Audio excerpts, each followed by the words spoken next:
शङ्करं शङ्कराचार्यं केशवं बादरायणं सूत्रभाष्यकृतो वन्दे भगवन्तौ पुनः ईश्वरो गुरुरात्मेति मूर्तिभेदविभागिने व्योमवद्व्याप्तदेहाय दक्षिणामूर्तये नमः। श्री दक्षिणामूर्तये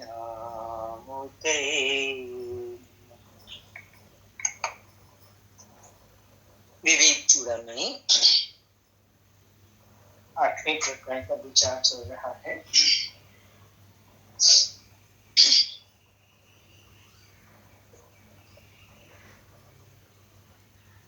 तो बता रहे थे कि ज्ञानी इस प्रकृति से परे उस एक ब्रह्म को ही देखता है जो सत स्वरूप है। तो कहने का मतलब ये है कि जो आत्म ज्ञान को प्राप्त हो गए हैं उन्हें ये समस्त सृष्टि सतरूप ही दिखाई देती है। सतरूप से ये नहीं समझ लें कि सच्ची दिखाई देती है, सृष्टि है तो असत, लेकिन आत्मज्ञानी को ये सतरूप क्यों दिखाई दे रही है? क्योंकि सत परमात्मा से आई है, उसमें अध्यस्त है, उसी का स्थूल रूप है, इसलिए। श्लोक ले रहे हैं अगला, इसी क्रम में अनुवाद है। कार्य रूप द्वैत का उपसंहार करते हुए जहां और कुछ नहीं देखता, कार्य रूप द्वैत का, द्वैत कहाँ है? सृष्टि में, वहीं ये कर्म होते हैं, उसको समाप्त करते हुए। ये बाहर से समाप्ति नहीं है, मीनिंग हर चीज का ठीक समझेंगे। ये हमारे अंदर की एक तैयारी है कि हर कर्म से ऊपर, हर धर्म से ऊपर हो जाता है साधक। सब कुछ करते हुए दिखता है, लेकिन तैयारी ऐसी हो जाती है। तो यहाँ पे कह रहे हैं कि कार्य रूप द्वैत का उपसंहार करते हुए जहां और कुछ नहीं देखता, कुछ और नहीं दिखता तो क्या देखता है? सब परमात्मा को देखता है इस सृष्टि में भी। ऐसी अद्वैत परक श्रुति मिथ्या अध्यास के निवृत्ति के लिए, इसको ना कॉमर्स में लिखा हुआ है उन्होंने, जहां और कुछ नहीं दिखता, तो ये श्रुति वाक्य है, ठीक है। तो इस श्रुति वाक्य को जब हम सिद्ध करते हैं अपने जीवन में, तो जो मिथ्या अध्यास हमें हो गया है इस संसार के सच स्वरूप का, कि संसार सच है, उसकी निवृत्ति हो जाती है। उसकी निवृत्ति के लिए बारंबार द्वैत का अभाव बताती है, बारंबार द्वैत का अभाव बताती है। यही अभ्यास करना है ना कि द्वैत बना ही नहीं, है ही नहीं। द्वैत कहाँ से आएगा जब एक ही परमात्मा है? वो ही परमात्मा साकार रूप में, सृष्टि रूप में हमारे सामने है। प्रक्रिया से हमने विवेक चूड़ामणि में शुरू के प्रकरणों में यही तो समझा था। बार बार अभ्यास करना है, इसलिए शास्त्र का भी दोहराना है इसको, तो वो बातें फिर हमें और स्पष्ट होती हैं, दृढ़ होती हैं। व्याख्या देख लेते हैं इस अनुवाद का। उपनिषदों में बार बार कहा गया है कि ये समस्त जगत अद्वैत रूप है। जगत को देखो अद्वैत रूप बता रहे हैं, क्यों? अद्वैत रूप है जो ब्रह्म ही है, ब्रह्म ही ये बना है, उससे भिन्न कुछ भी नहीं है। ये जो द्वैत है हमें जो नजर आता है, ये द्वैत भावना ब्रह्म रूप ही है। हमारी ये भावना है। कौन सी भावना? ब्रह्म रूप भावना, जिसका अभाव ज्ञान नहीं होता है। अब ये जो भावना है हमारी ब्रह्मपूर्ण, ये कैसे अभाव होगा? इसका कैसे जाएगी? ज्ञान से जाएगी, ये बताया इसमें इतना। अब देखो हर चीज का रेपिटेशन ही आएगा। मैं थोड़ा देख रही थी इसमें कि उनकी जो नींव थी, फाउंडेशन थी, वो पूरी तैयार कर दी शास्त्र में। अब उसके ऊपर एक तरीके की, जैसे कहते ना, पॉलिशिंग करना, किसी चीज को और दृढ़ दृढ़ करना, तो उस तरह के पॉइंट्स ज्यादा चलेंगे। तो थोड़ा हम ध्यान दें अगले श्लोक के अनुवाद में कह रहे हैं, जो पर ब्रह्म स्वयं आकाश के समान निर्मल, निर्विकल्प, निस्सीम, सीमा रहित, निश्चल, स्थिर, निर्विकार, बाहर भीतर सब ओर से शून्य, अनन्य, उसके बिना कोई दूसरा है ही नहीं और अद्वितीय है, यह क्या ज्ञान का विषय हो सकता है? देखो क्या बता रहे हैं, जिसके ये सब लक्षण हो पर ब्रह्म के, उसको हम विषय बना के थोड़ा ना जान सकते हैं किसी ज्ञान से। जब वो निर्विकार है, निस्सीम है, एक है, अद्वितीय है, अनन्य है, उसके अलावा कोई दूसरा बना ही नहीं है, तो कैसे जानेंगे उसको? जाना तो उसको जाता है कोई विषय हो, समझ रहे हो? उसके अलावा जब दूसरा नहीं है तो वो विषय कैसे बनेगा?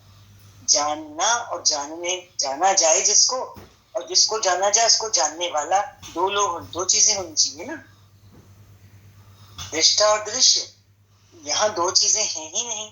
व्याख्या में देखो, जब ब्रह्म एक ही है जो सर्वत्र व्याप्त है, सभी प्रकार आकार उसी के हैं, तथा वो स्वयं ज्ञान स्वरूप है, जानने वाला भी वो स्वयं ही है, उससे भिन्न दूसरा कोई है ही नहीं, तो फिर वो ज्ञान का विषय कैसे हो सकता है ना? हम उसे जान थोड़ी सकते हैं, वो हमारे ज्ञान का विषय नहीं हो सकता। हाँ, हम उसका रूप हो सकते हैं। दूसरा कौन है जो कहता है मुझे उसका ज्ञान हो गया? इसका अर्थ है जानने वाला उससे भिन्न कोई तत्व है जिसे ज्ञान हुआ, इसलिए ये मिथ्या धारणा है। कोई कहे ना मुझे उसका ज्ञान हो गया, तो द्वैत तो है ही नहीं, मुझे उसका ज्ञान हो गया, जानने वाला अलग हो गया, जिसका ज्ञान हुआ वो दूसरा हो गया, ये तो गलत हो गई बात, मिथ्या धारणा हो गई। जानने वाला एवं जानने योग्य दोनों वही है, दोनों वही है, भिन्न नहीं। थोड़ी सूक्ष्मता आ रही है इस पॉइंट में, ध्यान से सिर्फ सुनेंगे। आगे चलते हैं अगले श्लोक के अनुवाद में। इस विषय में और अधिक क्या कहना है? अभी देखो ऊपर जो व्याख्यान में बात आई, अब इसको और ज्यादा क्या बताएं? जीव तो स्वयं ब्रह्म ही है और ब्रह्म ही यह संपूर्ण जगत रूप से फैला हुआ है, उसी का विस्तार है ब्रह्म का। क्योंकि श्रुति भी कहती है कि ब्रह्म अद्वितीय है। हम तो श्रुति वाक्यों को प्रमाणित मान के चलेंगे ना, उन्हीं के प्रमाण से चलेंगे जो वेद वाक्यों ने कह दिया। तो श्रुति कहती है कि वो तो अद्वितीय है, और ये निश्चय है क्या कि जिनको ये बोध हुआ है सिद्ध महापुरुषों को कि मैं ब्रह्म ही हूं, वे बाह्य विषयों को सर्वथा त्याग कर ब्रह्म भाव से सदा सच्चिदानंद स्वरूप से ही स्थित रहते हैं। उनकी स्थिति कैसी होती है? जो ये जिनको ये बोध हो गया कि मैं ब्रह्म हूं, बाह्य विषयों का सर्वथा त्याग हो जाता है उनके जीवन, तभी ना वो ब्रह्म भाव से उस सच्चिदानंद स्वरूप में स्थित रहते हैं। माना क्या, ये भी तो एक स्थिति है ना जो महापुरुषों की बताई जा रही है, जो ब्रह्म में स्थिति है, जिन सच्चिदानंद स्वरूप में स्थिति कब आती है, ये उन महापुरुषों के दृष्टांत से बताने का यहाँ प्रयास किया जा रहा है कि बाह्य विषयों का सर्वथा उनका त्याग हो जाता है, त्याग करके ही वो उसमें स्थिति कर पाते हैं। तो ये तो हमारे लिए इशारा है ना, यदि हम अभी उस लक्ष्य से दूर हैं तो ना हमारी साधना में इस चीज की जरूरत है, बाह्य विषयों के सर्वथा त्याग। धीरे धीरे होता है, सुनते हैं, आकर्षण होता है, सुनने के बाद हम समझते हैं, मनन करते हैं, मनन करते करते वो हमारे व्यक्तित्व का, हमारे अस्तित्व का हिस्सा बनती जाती हैं ऐसी श्रुति वाक्यों के जो अर्थ होते हैं। फिर हम साथ संगत करते हैं तो उनके भी परमाणु साधुओं के, संतों के हमारे भीतर प्रवेश करते हैं। उनकी तपस्या का भी हमको बहुत लाभ होता है, जो तपस्या हम नहीं कर सकते। इसीलिए कहा ना कि गुरु से जो काम होता है वो हम स्वयं से जन्मों में भी नहीं कर सकते। इस श्लोक की हम व्याख्या ले रहे हैं। जिन ज्ञानियों को ये बोध हो गया है कि ये जीव एवं जगत सभी ब्रह्म ही है, क्योंकि श्रुतियों में कहा गया है कि वह अद्वितीय है, उससे फिर दूसरा कोई है ही नहीं। तो ऐसा ब्रह्म ज्ञानी, क्योंकि वो इस बात को जान गया, पक्का हो गया उसको, तो ऐसा ब्रह्म ज्ञानी सभी बाह्य विषयों का त्याग करके उस ब्रह्म में ही स्थित रहता है। माना एक पल के लिए भी उसकी सुजागी अपनी उस ब्राह्मी स्थिति से दूर नहीं, कभी विचलित नहीं होता वो अपनी उस स्थिति से, हटता नहीं, दृढ़ता पूर्वक उसमें ही स्थित रहता है। अगला श्लोक ले रहे, अनुवाद है। इस मलमय कोश में, मल में, कोश कौन सा है हमारा? अन्नमय कोश। अन्न से बनता है ना, अन्न से तो क्या बन जाता है? सारा मल बन जाता है। इस मलमय कोश में अहम बुद्धि से हुई, बुद्धि में क्या आ गया? अहंकार आ गया, मैं, है ना। अहम बुद्धि से हुई आसक्ति को छोड़ो। किसमें आसक्ति है? तो सबसे पहले अपनी देह में ही है ना।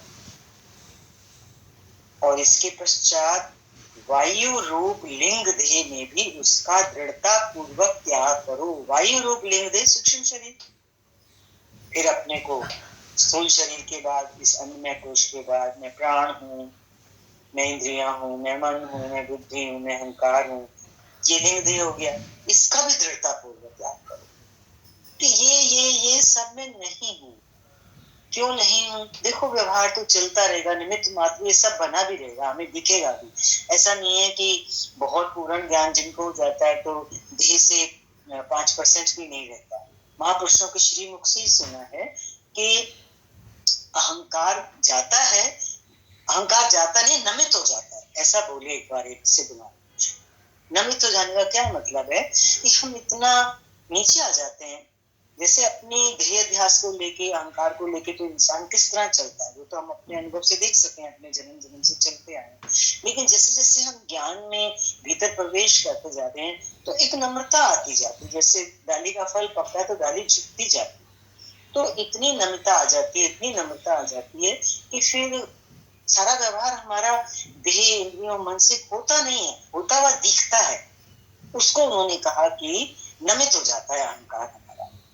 तो हमें तो अभ्यास यही करना है ना कि हम इसमें अपने इसको हम त्याग करें। जो आसक्ति है हमारी स्थूल शरीर में और सूक्ष्म शरीर में, इसका त्याग करें।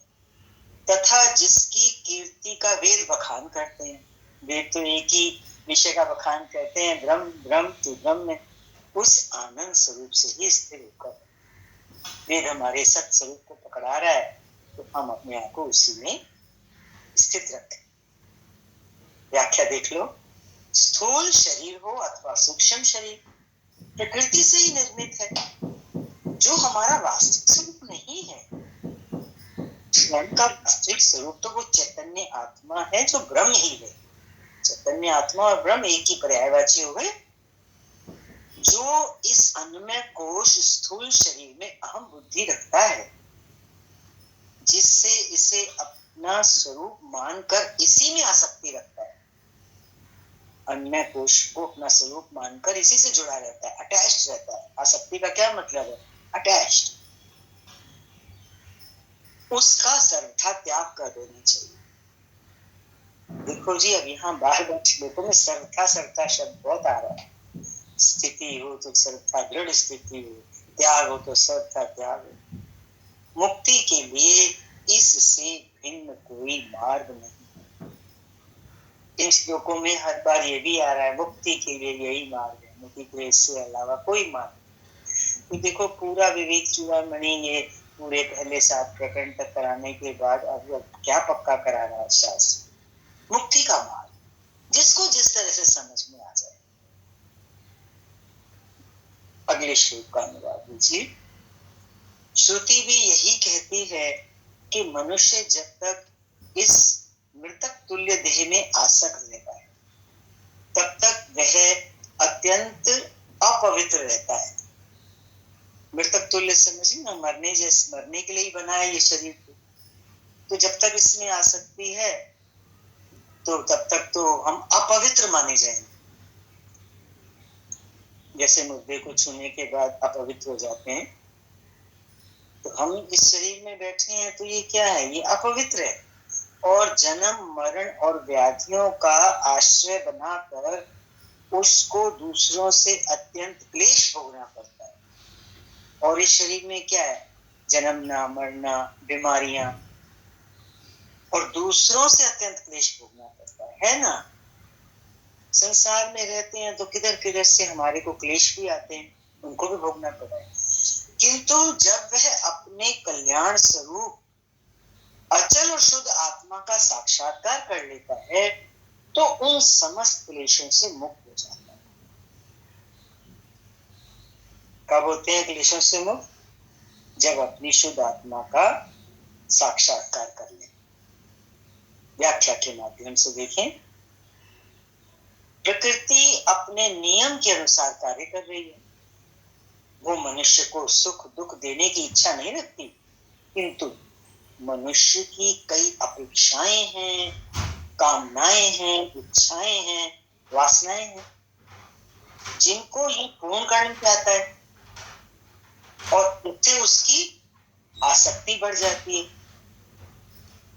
इसी आसक्ति के कारण जब वो इच्छाएं उसकी पूरी नहीं होती तो वो दुखी होता है, और अगर पूरी हो जाए, पूरी हो जाने पर वो गुणगान करता है, भगवान का धन्यवाद देता है, मन सुखी हो जाता है। किंतु इस सुख दुख का कारण प्रकृति नहीं है। बात को समझना है, जो ऊपर बात अभी आई, ये सुख दुख कहां से आए? प्रकृति ने थोड़ा ना दिए, बल्कि मनुष्य की स्वयं की अपेक्षाएं हैं। पूरी नहीं हुई तो दुखी हुआ, पूरी हुई तो सुखी होगा। तो कहां से आया सुख? हमारी अपेक्षाओं का ही तो फल है, परिणाम है। वो अपेक्षाएं जो उसने स्वयं निर्मित की हैं कि ऐसा हो जाए, ऐसा ना हो। देखो, भूकंप आते हैं, ज्वालामुखी फटते हैं, अकाल पड़ता है, बाढ़ें आती हैं, तो मनुष्य दुखी होता है, क्योंकि ऐसा वो चाहता नहीं है ना। उसकी यही इच्छा होती है कि ऐसा ना हो, तूफान ना आए, भूकंप ना आए। किंतु जब वर्षा होती है, बादल गरजते हैं, बिजली चमकती है, तो वो खुश हो जाता है, सुख लेता है उससे। क्यों? क्योंकि इससे उसकी अपेक्षाओं की पूर्ति हो रही है। बारिश होगी तो मेरा खेत में फसल अच्छी होगी, अपनी अपेक्षा जोड़ ली बरसात से।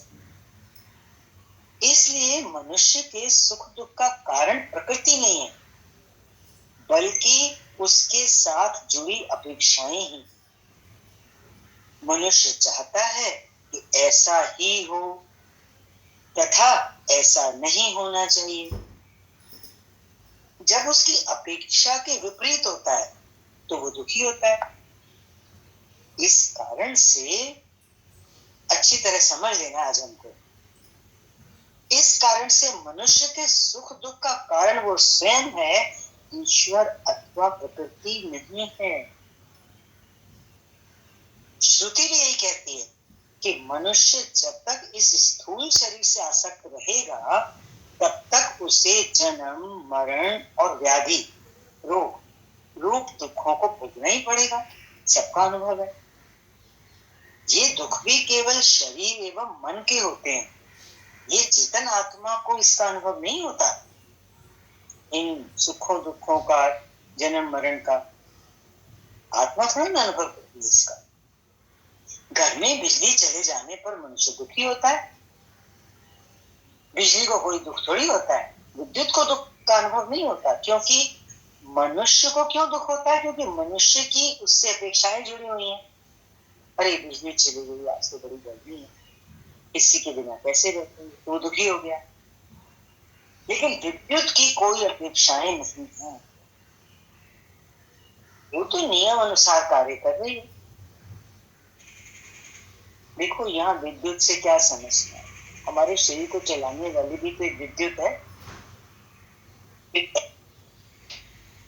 हमारे शरीर पर कोई दुख सुख आता है तो उस एनर्जी, उस आत्मा को थोड़ा ना कोई स्पर्श करते हैं वो सब, या इसलिए बोल रही है बात। ज्वालामुखी फटने या भूकंप आने पर मनुष्य ही दुखी होता है। ज्वालामुखी और भूकंप चिंतित नहीं होते कि मेरे कारण इतने व्यक्तियों के प्राण गए। उसे ना पश्चाताप होता है, ना आत्मग्लानि होती है, ना वो प्रायश्चित करता है। ज्वालामुखी और भूकंप वो तो प्रकृति के अनुसार, नियम अनुसार चलते रहते हैं। तो प्रकृति अपने नियम अनुसार जब चल रही है तो सभी कुछ, जो कुछ भी घटता है हमारे जीवन में, वो प्रकृति के नियम अनुसार चलता है ना, घटता है। अब मनुष्य दुखी क्यों है? वो प्रकृति के नियम अनुसार रहा है, मनुष्य अपनी उसमें अपेक्षा जोड़ देता है, अरे ऐसा ना हो, या अरे ऐसा हो जाए। तो कह रहे हैं कि जो प्रकृति चलती है, जैसे कि ज्वालामुखी भूकंप का बताया है ना, कि उनको चिंता नहीं होती कि मेरे आने से, भूकंप के आने से, ज्वालामुखी फटने से इतने लोग मर गए। उन्हें तो ना पश्चाताप होता है, ना आत्मग्लानि होती है, ना वह प्रायश्चित भी करता है, क्योंकि उसकी कोई अपेक्षा नहीं है, वो तो अपने नियम के अनुसार कार्य कर रहा है। इसी प्रकार मनुष्य की आत्मा चिंता, जन्म, मरण, दुख, विघ्न आदि से सर्वथा मुक्त है। ये सब शरीर और मन के धर्म, चिंता, जन्म, मरण, दुख, विघ्न किसके धर्म है? शरीर और मन। इसलिए इनसे संबंध विच्छेद कर आत्मा को अपना स्वरूप मान लेने से ही वह समस्त बाधाओं से मुक्त हो सकता है। बात क्या आ गई? इनसे संबंध विच्छेद करना है। किनसे? शरीर और मन से। क्योंकि सब चिंताएं, मरण, दुख, विघ्न आदि जो है वो किससे संबंधित है? शरीर और मन से। इनसे संबंध विच्छेद के आत्मा को अपना स्वरूप मान लेने से मनुष्य सब बाधाओं से मुक्त हो सकता है। अब ये काम कैसे? ये कार्य आत्म साक्षात्कार के बिना संभव नहीं। इसलिए मनुष्य को इनसे मुक्ति के लिए आत्मज्ञान का ही प्रयत्न करना चाहिए। मुक्ति के लिए मन में इन सब चीजों से छूटना चाहते हैं, करना चाहते हैं, सदा सदा के लिए सुखी होना चाहते हैं, वही मुक्ति है ना। तो वो कैसे होगी? आत्मज्ञान का प्रयत्न करना चाहिए। मनुष्य भी यदि अपने को इसी प्रकृति का हिस्सा मान ले तथा अपने स्वभाव को पहचान कर, क्या है हमारा स्वभाव? सत्स्वरूप है ना हमारा स्वभाव, ज्ञान स्वरूप है, जिसे आत्मा कहते हैं। यदि हम अपने स्वभाव को पहचान ले कि मैं तो वो हूं, आई एम दैट, मैं ये नहीं हूं, आई एम नॉट दिस, ये बॉडी और माइंड, तो अपेक्षा रहित होकर फिर अंदर से वो जितनी भी एक्सपेक्टेशंस हैं, इच्छा, उनसे खाली करके अपने आप को जीवन में कार्य करे, तो उसके लिए सुख दुख का कोई कारण ही नहीं रह जाता। किंतु देखते क्या है जीवन में? मनुष्य की अपेक्षाएं तो महान है। वो प्रकृति एवं ईश्वर का भी उपयोग अपनी अपेक्षा पूर्ति के लिए करता है। प्रकृति का प्रयोग भी, ईश्वर का भी उपयोग। मंदिर में जाएंगे तो भगवान के पास क्यों जाएंगे? हमारी इच्छाएं पूरी हो जाए। प्रकृति को प्लेट करता है मनुष्य, अपने हिसाब से चलाना चाहता है। प्रकृति और ईश्वर को भी अपने अधीन करना चाहता है मनुष्य। क्यों? मेरी इच्छाएं, अपेक्षाएं पूरी हो जाए। जब इनसे उसकी अपेक्षाएं पूरी नहीं होती तो वो ईश्वर को भी गाली देने लगता है, और अंततः क्या कह देता है? ईश्वर है ही नहीं। किसी के साथ बहुत बड़ी ट्रेजेडी हो जाती है तो मनुष्य क्या कहता है कि भगवान नहीं, भगवान है क्या? भगवान होता तो मेरे साथ ऐसा क्यों करता? तो नास्तिक भी हो जाता है मनुष्य। कह रहे हैं आगे, यदि होता तो हमें दुख क्यों देता? और इस प्रकार अनर्गल प्रलाप करता है। ये सब क्यों होता है? ये सब होता है हमारी देह की आसक्ति के कारण। हमने इस देह को ही सब कुछ और एकमात्र सच मान रखा है। यही सच है, यही सच है। इसलिए कह रहे हैं इसके त्याग के बिना, देह आसक्ति के त्याग के बिना सुख नहीं मिल सकता। आज के लिए इतना ही।